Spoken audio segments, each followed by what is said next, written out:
We at Tea Affair are introducing Tea Trends, the perfect tea travel mug. Remove the bottom part of the travel mug, separating the basket.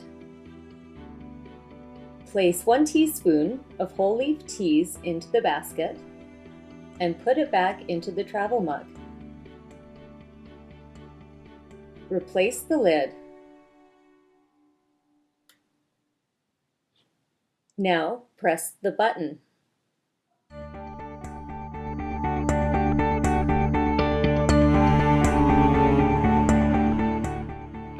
Open the top lid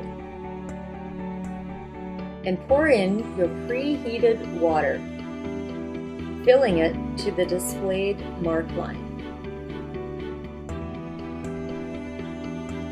Replace the lid and wait, allowing it to steep to your desired time. To ensure an even brew, tilt the travel mug back and forth a couple of times. And finally, press the button once more, closing the basket from your perfectly brewed tea.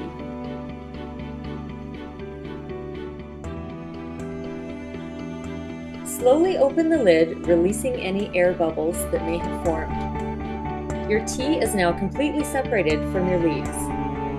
Enjoy!